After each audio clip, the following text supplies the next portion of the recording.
Welcome to the Milliken Museum. This is a brief tour. This isn't going to be too in-depth, but it is good enough to show what we have and how the museum is laid out.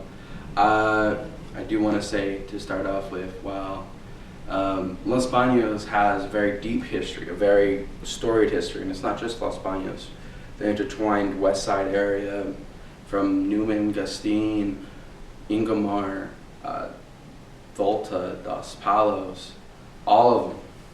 We're all kind of intertwined in a certain way, not just by the railroad tracks that used to come through here. And this museum helped showcase that, and I believe you'll be able to see it. I should introduce myself.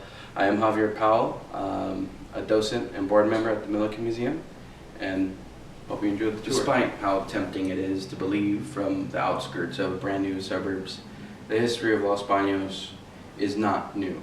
We did not pop up overnight. It's actually quite deep. And here at the Milliken Museum, we have a great collection. There is so much I could say about just this room alone. It is the original room in the museum. It is the start of the museum. This is where Ralph Leroy Milliken first started showing history from Los Banos. And I could bring it through a brief tour. It's kind of chronological in order.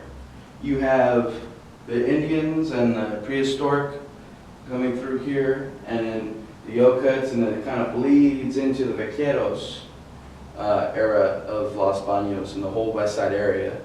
And then that all kind of bleeds later in, but this is more of the early history of Los Banos. So we actually have a lot of artifacts from that.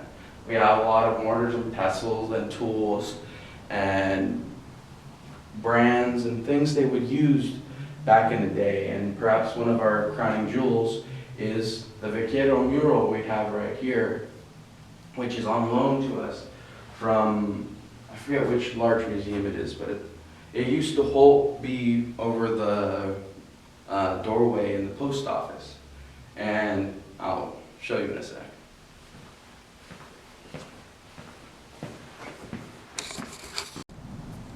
Okay. This mural right here is a testament to stubbornness. The only reason we have this here in our possession today is how stubborn Ralph Leroy Milliken, the founder of the museum, was in making sure this would be preserved. This used to be hung as a mural over the door of the post office as you would walk in. We have some photos of it, of people just walking in underneath it. And this shows the early history of Los Banos. Really was the Mexican cowboy, the vaquero. The next part that should be told is the first part, as you come into the oldest part of the museum, is the fossil history.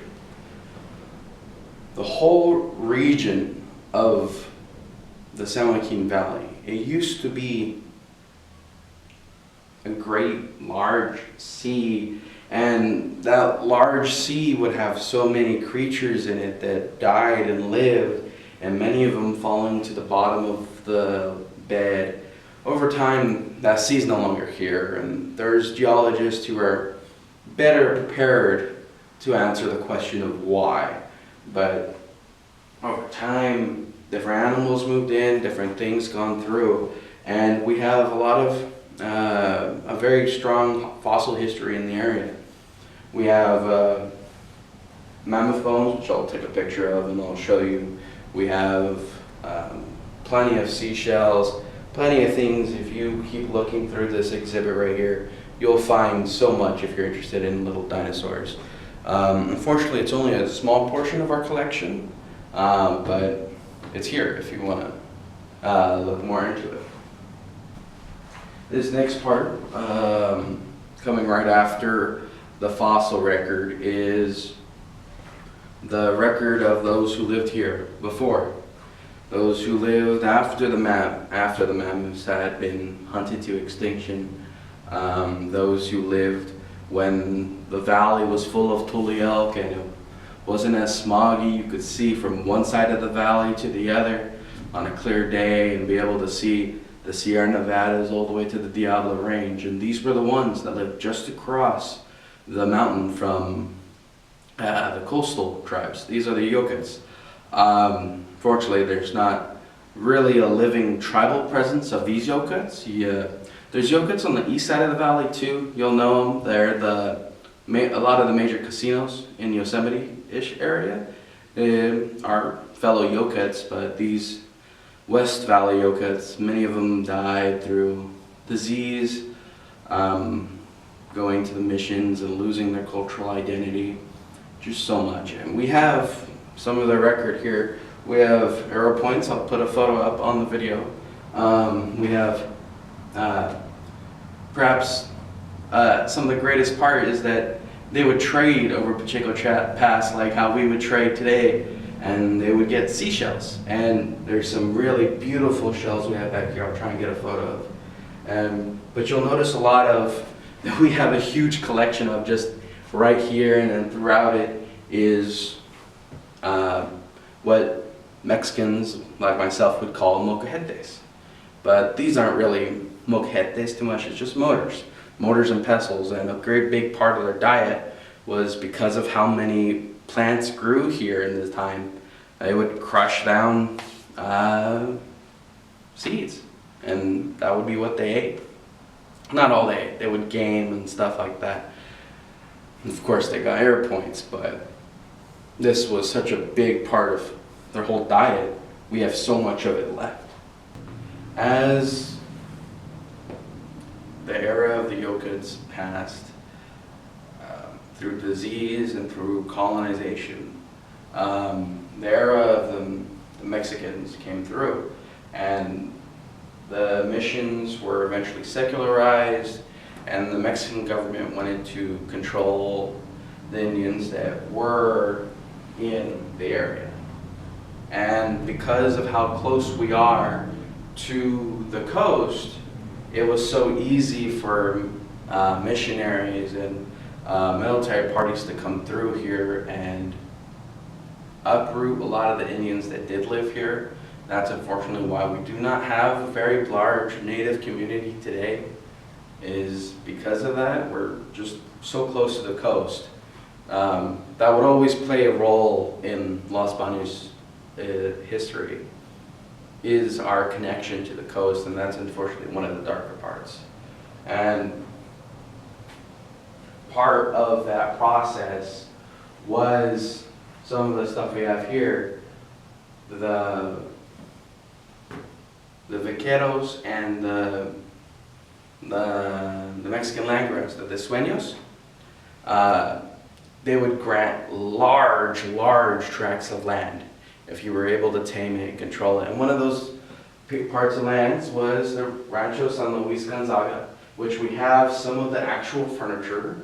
The building itself, the adobe that used to be the original part of it, has collapsed, but there are still remnants of it at Pacheco State Park. It's where the house would have been directly where the dam is today. Directly, kind of in the middle-ish. There's a second adobe at the other end of it, which is in what used to be San Luis Camp. It's still there today, it has a metal roof over it.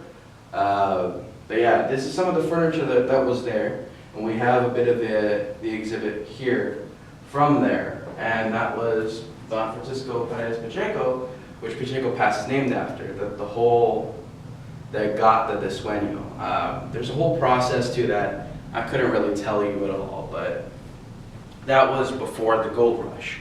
That was when the Mexican government was trying to control California, to try and tame it, but there wasn't that much of a population here to do so.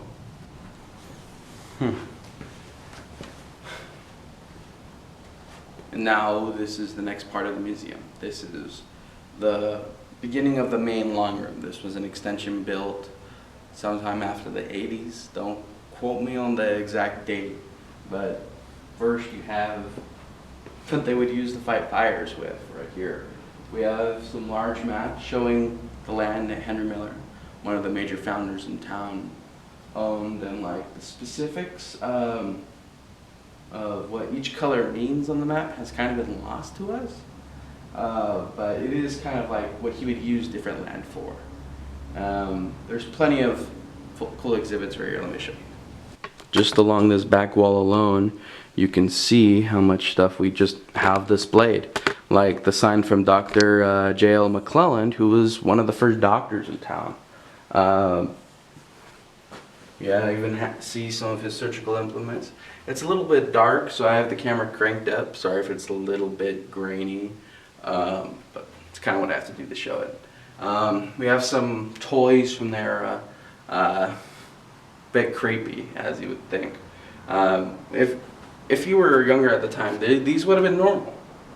But for nowadays, my generation associates them with horror movies, so it comes off a little creepy. But yeah, we have some of the early like doctor supplies here too. As you can see, this corner right here in the long room is pretty much music. We have old drums here. We have the drum set. It's the only thing remaining of this band, North Star Band from Los Banos. There's a whole fascinating story to it that's worth complete retelling in a full article, a full book maybe. Here's an early Los Banos Band uniform. Early postcard from here from 1977-78. Violin, phones. Let me turn the camera around.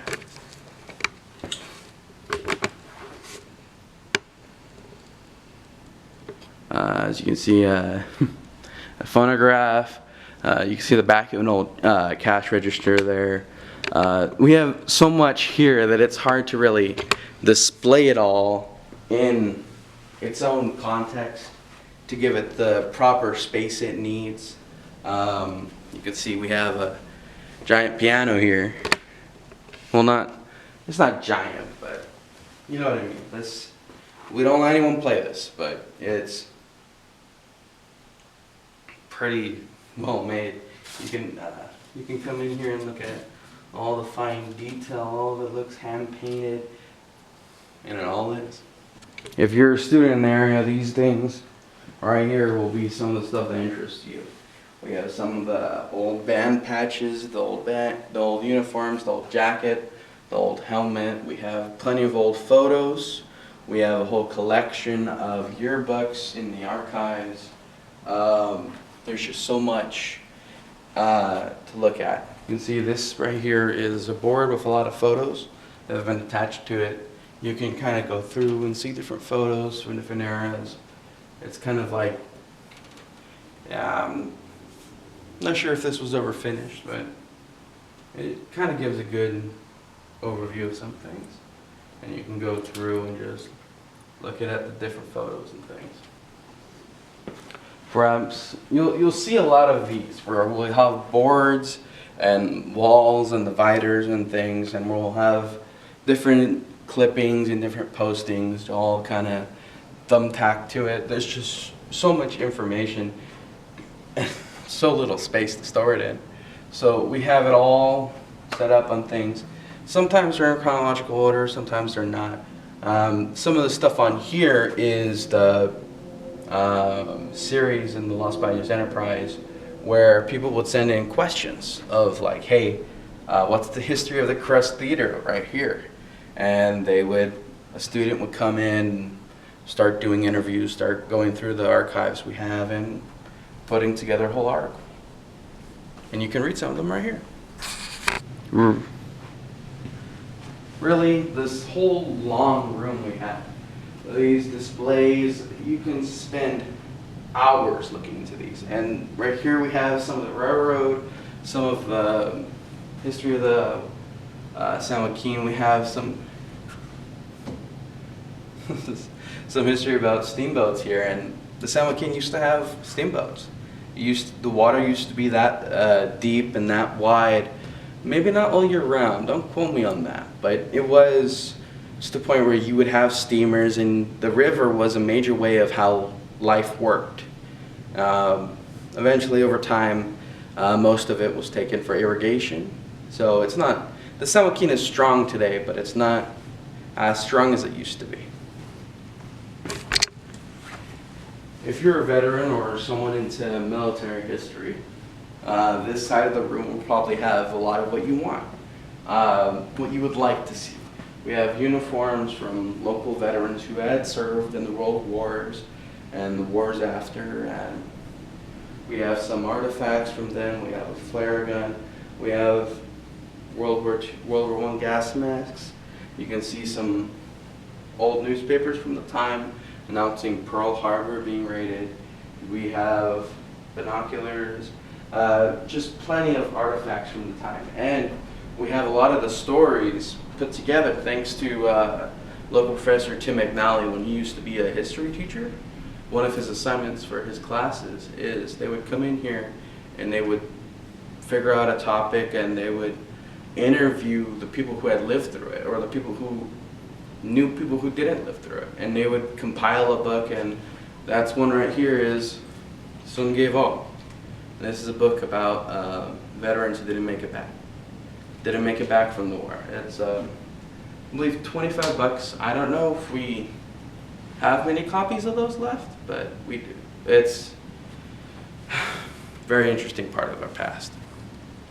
Perhaps the newest addition to the museum is this great big TV, and this TV was the idea of one of our board directors, Dan Ribeiro, and he went through all the effort. He's gone through all the photos. He's loaded up everything. He's made this whole work, and we have it set scrolling through photos. We have tons of albums on here that you could scroll through. We have albums from the police department.